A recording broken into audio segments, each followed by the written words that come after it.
Hey everyone, ready for a deep dive into lust versus love? Ooh, yeah. I'm excited to unpack this one. Me too. We've got some really fascinating source material here, all about the spectrum of attraction. Okay. From those like, oh my gosh, heart-pounding first encounters Yeah. to those relationships that just seem to get better and better over time. Right. And you know what the cool thing is that this deep dive is really designed to help all of us navigate our relationships more effectively. I like it. So let's get right to it. Okay. Is there like a clear line between a fleeting fling and like lasting love? Mm-hmm. Or can pure lust actually transform into something deeper? Okay. And then the big question, how can you tell what's really going on in your own relationships? Right. We've got our expert guide here to help us kind of unpack all of these feelings and emotions. Let's do it. So let's get started. It's interesting because I think most of us use these terms, lust and love, Mhm. kind of casually. But the source material we're looking at actually lays out some pretty clear definitions. Oh, interesting. So lust is described as this intense, almost overwhelming desire. Okay. And it's often fueled by, um, you know, physical attraction Yeah, and that excitement of something new. I got it. Like, bam, instant fireworks. Okay, so fireworks, I get that. Yeah, But then what's love? Is it more like a slow burn? exactly. Love is definitely not about instant gratification. Right. It's about that deeper connection that grows over time. Okay. So we're talking emotional intimacy, genuine care, and a commitment that strengthens as you go through, well, all of life's ups and downs together. Got it. It's less about me and a lot more about us. Okay, so lust is that initial spark, and then love is the kindling that keeps the fire going. I like that analogy. Yeah. Let's break down lust a little bit more. Like, what are some of the telltale signs? Well, it all starts with physical attraction. Come on, we've all been there, right? Right. You lock eyes across the room, and suddenly, bam, you're totally captivated. Yeah. It's all about that initial chemistry. Okay, but you can't build a lasting relationship on just physical attraction, right? Exactly. So what else is fueling that lust train? Well, that's where the excitement of newness comes in. Okay. Think about it. Mm-hmm. You meet someone new, everything is fresh and exciting. Yeah. You're staying up all night talking, and you think you found the one. Mm-hmm. But then a few weeks later, poof, Yeah. that intensity fades. Oh, for sure. You've been there, right? Absolutely. I think we've all fallen for that initial rush at some point, only to, kind of find out that it wasn't built to last. Yeah. It's almost like you're mistaking a cheap thrill for like a roller coaster ride. Yeah. Exciting at first, but it ultimately leaves you wanting more. Exactly. But here's the interesting part. That doesn't mean love wasn't present or, couldn't develop. Okay. Sometimes less can transition into love, Right. but it takes a conscious effort, Mm-hmm. a willingness to go beyond that initial spark. Oh, okay. So how do we figure out if what we're feeling has that potential to grow into something more? Right. Like, is it even possible to tell the difference? Well, to really understand that, we need to look closer at the hallmarks of love. Okay. This is where it goes beyond just the physical. Right. And it delves into the realm of true emotional connection. Okay. It's about feeling comfortable, being vulnerable with each other, sharing hopes and fears, Mm. and supporting each other's dreams. Okay. Like when you can celebrate your partner's successes, even if it means, well, they're going to be busier and you'll have less time together. That's a great point. It's like putting their needs before your own sometimes. Exactly. So it's not just about sharing hobbies or having fun together. It's Right. about like a deeper level of intimacy and caring. Exactly. Mm-hmm. And with that emotional connection comes a sense of commitment that deepens over time. This isn't about possessing someone. No. It's about choosing them day after day Yeah, and wanting to build a future together. I see. Think about the people you truly love. What makes those relationships so special? Mm-hmm. What keeps you coming back? It's likely more than just that fleeting excitement. That really resonates with me. It's like having that feeling of, knowing you have someone in your corner no matter what, Yeah. like a teammate for all of life's adventures. Yeah. And that's something worth fighting for. Absolutely. And one of the key ingredients in nurturing that lasting love is mutual care and respect. Okay. You start to prioritize each other's happiness and the well-being of the relationship as a whole. Got it. It's no longer about keeping score. Yeah. It's about making sure that both of you are thriving. So it's less like a competition and more like a collaboration. Right. You're on the same team working towards a shared goal. I like that. Yeah. But you mentioned earlier that lust and love aren't always mutually exclusive. How does that work? Well, and a lot of long-lasting, fulfilling relationships actually start with that initial spark of lust. Okay. I mean, it makes sense, Yeah. that physical attraction can be the initial draw, Right. but the real magic happens when you start to see beyond the surface, Mm. and that deeper connection begins to blossom. Oh, okay. It's like you see a beautiful flower, Oh, right? yeah. You're drawn to it, but then you discover that it also has this incredible fragrance, Right. these intricate details, Yeah. Yeah. It becomes so much more than just a pretty face. I like that. Yeah. So that initial attraction can be like a gateway to something much deeper. Yeah. But how do you know when that shift is happening Right. or if it even will? Yeah. Is it like a conscious decision Well, or does it just kind of evolve organically? that's where communication and self-reflection come in. Okay. It's about being honest with yourself and your partner about what you're feeling and what you're looking for. It's also about being open to exploring where the relationship could lead. Okay. Sometimes lust fades and you realize it wasn't meant to be more. Yeah. But other times that initial spark, it can ignite a fire that burns brighter and warmer over time. It makes you realize that relationships are less about finding the perfect person Mm, and more about recognizing when you found someone worth worth growing with. Yeah. Someone who challenges you, supports you, and encourages you to be the best version of yourself. exactly. And that kind of love, it takes time, it takes effort, and a whole lot of communication. Yay. It's not always easy, Yeah, but it's definitely worth it. I agree. But we'll dive more into that later. But first, let's explore some practical tips Yeah. on how you can actually tell the difference between lust and love in your own life. Okay, now this is where it gets really interesting, right? Right. We've laid the groundwork, Yeah. but how do we actually apply this knowledge to our own relationships? This is what our listeners are here for, right? Yeah. To figure out how to navigate this complex world of emotions. Absolutely. So let's start with maybe the most important piece of the puzzle: Okay. self-reflection. Okay, so before we even start like looking at someone else, we need to take a good hard look at ourselves. You got it. Yeah. Take some time to truly understand your own feelings and motivations, within a relationship. Yeah. It's about asking yourself those tough questions. Like what? Like, what am I really looking for in a partner? Okay. What are my non-negotiables? Mm-hmm. What are my needs and desires? Right. And am I being honest with myself about them? Okay. You can't build a solid relationship on shaky ground. It's like trying to build a house on sand. Yeah, Without a solid foundation, it's not going to stand the test of time. exactly.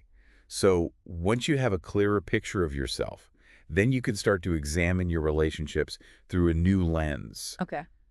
Are you seeking instant gratification, or are you looking for something deeper? Are you prioritizing your partner's well-being, or are you more focused on your own needs? Yeah, These are tough questions, they are. but the answers, they can reveal a lot about the true nature of your connection. So this is really about taking ownership of our own feelings Mm-hmm. and recognizing the patterns in our relationships. Yeah.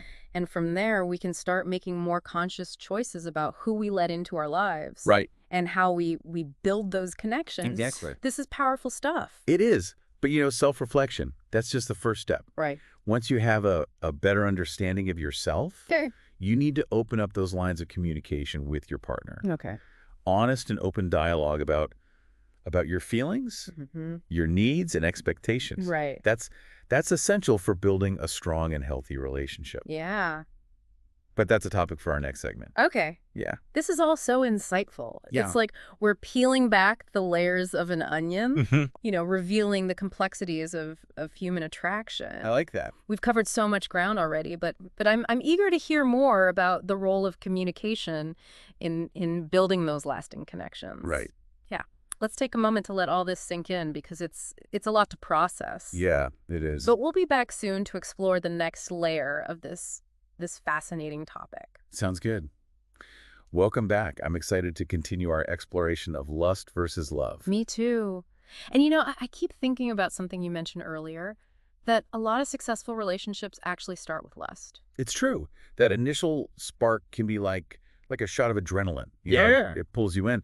But the real magic happens when you move beyond that initial intensity and start to build a deeper, more sustainable connection. Right. Think of it like this. Lust might get you to swipe right, Okay. but love is what makes you want to stay and build a life together. Okay, so we've got this initial spark, but how do we turn that into a roaring fire? How do we make that shift from fleeting excitement to lasting love? Well, this is where things get really interesting. The source material talks about Sternberg's triangular theory of love. Okay. It basically says that for love to truly flourish, you need three key components: passion, intimacy, and commitment. Okay. Passion is that initial spark, the intense attraction. Got it. Intimacy is that emotional closeness, that feeling of really knowing and understanding each other. Okay. And commitment's the conscious choice to be together, to weather the storms, and celebrate the victories, as a team. Okay, I'm starting to see how this all fits together, but how do we actually cultivate those three elements? Yeah. It can't just be a matter of hoping for the best, right? Right, and this is where communication comes in. Okay. Think of it as the bridge that connects those three islands. Yeah.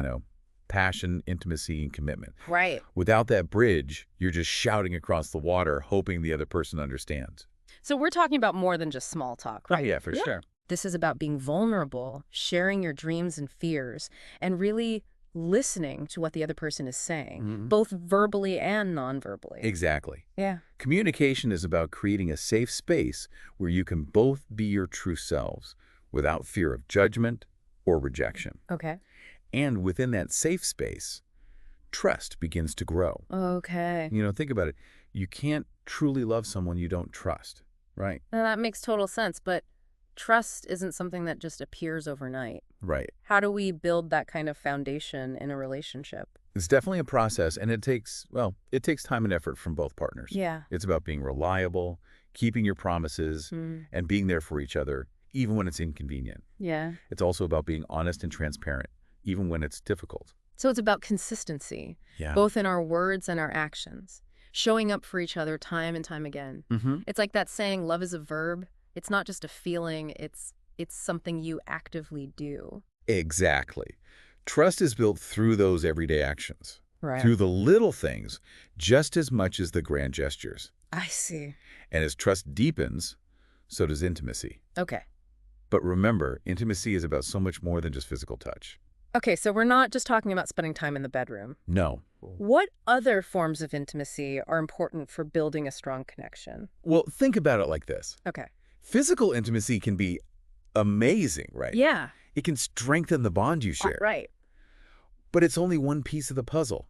True intimacy encompasses emotional closeness, intellectual connection, and shared experiences. Yeah. It's about feeling truly seen and understood by your partner, knowing that you could share your thoughts and feelings without fear of judgment. It's like having a secret language, a way of communicating that goes beyond words. Right. You can just look into each other's eyes and know exactly what the other person is thinking and feeling. I love that analogy. It's about having that deep connection where you feel comfortable being your true self, quirks and all. Yeah. And when you have that kind of intimacy, facing challenges together becomes easier because you know you have each other's backs. This is all so insightful. We've talked about communication, trust, and intimacy. These all seem like essential ingredients for a loving relationship. Right. But what about when things get tough? How do we navigate disagreements and conflicts in a way that brings us closer together instead of tearing us apart? Well, that's where healthy communication and conflict resolution skills come in. Okay. It's about being able to express your needs and concerns in a respectful and assertive way, while also being open to hearing your partner's perspective.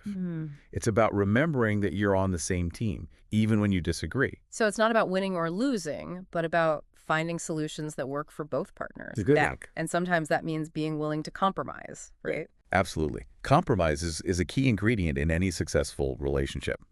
And, sometimes it can be helpful to bring in a neutral third party, Okay. like a therapist or counselor, to help you navigate those challenging conversations and learn how to communicate more effectively. I think there's often a stigma around seeking professional help for relationships, Yeah, but it's actually a sign of strength. it is. It shows that you're committed to doing the work and growing together. Absolutely. And, it's important to remember that relationships are a journey, not a destination. Right. There will be ups and downs, twists and turns along the way. Yeah. There will be times when you feel incredibly connected and times when you feel distant. Yeah. It's all part of the process, It's like riding a roller coaster. right? There are moments of pure exhilaration and joy, followed by moments of fear and uncertainty. Yeah. But as long as you're holding on tight and communicating effectively, you can ride out those ups and downs together. I love that analogy. It really captures the dynamic nature of relationships.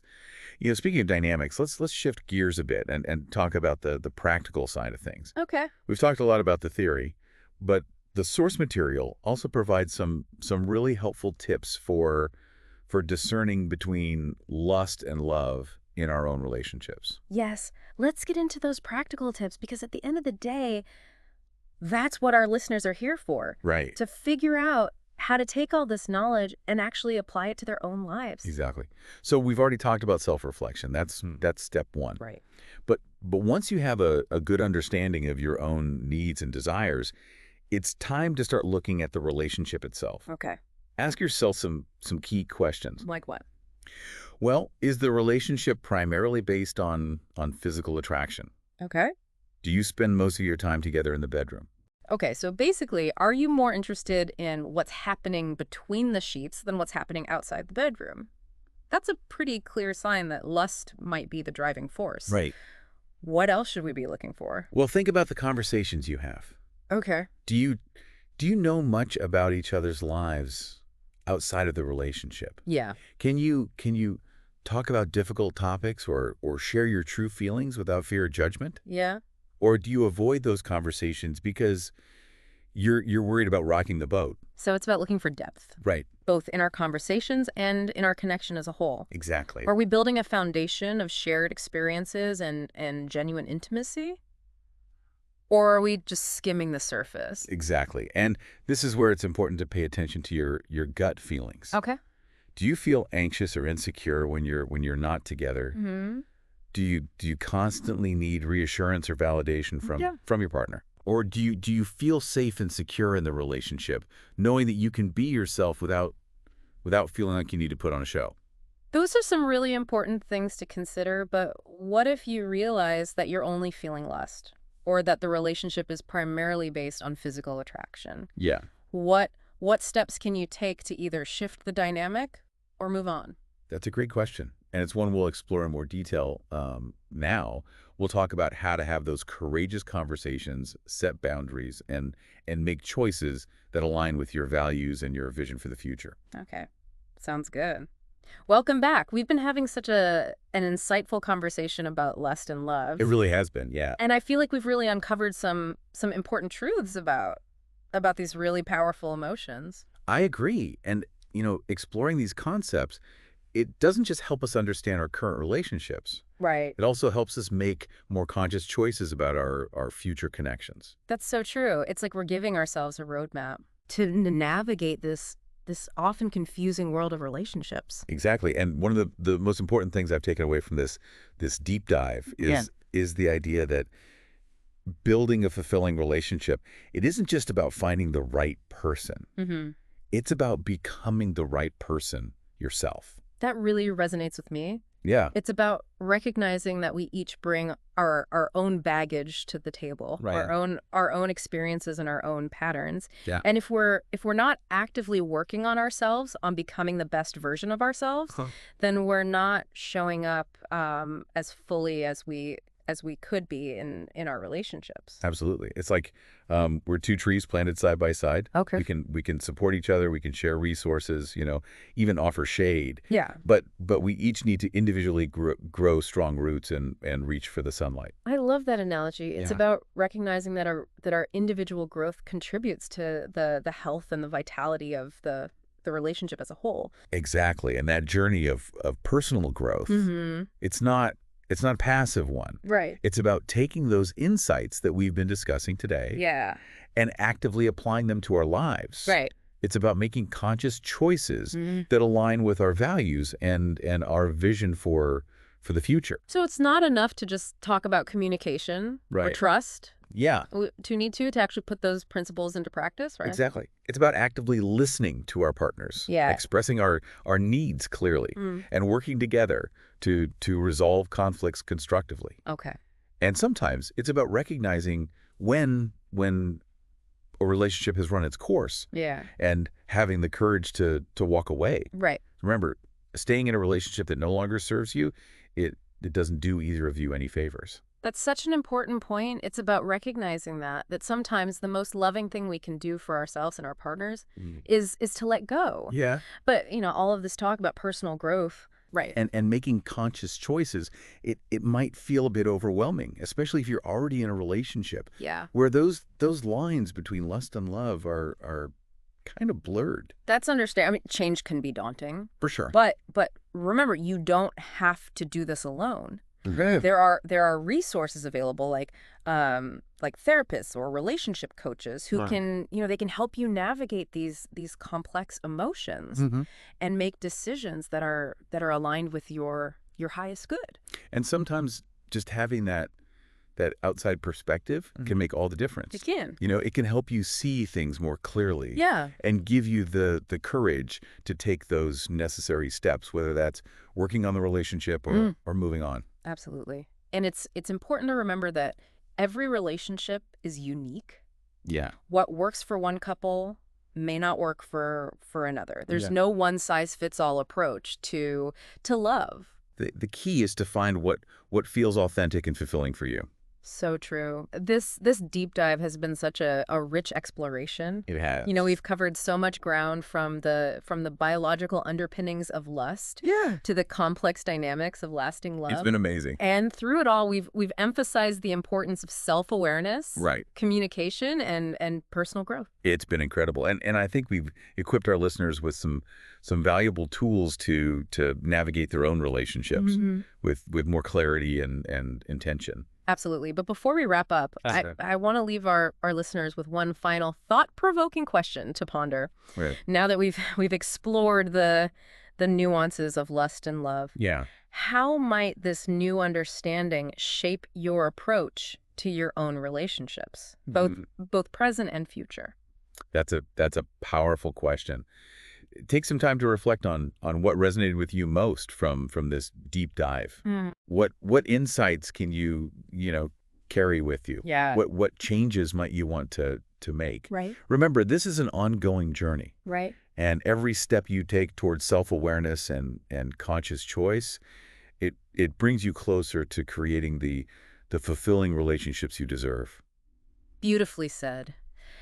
And on that note, we've reached the end of our deep dive into lust versus love. It has been a journey. We hope you've enjoyed this exploration of the human heart, I know I have. and that you leave with a deeper understanding of yourself and the connections you create. Yeah. Thank you for joining us. Yeah, thanks for having me.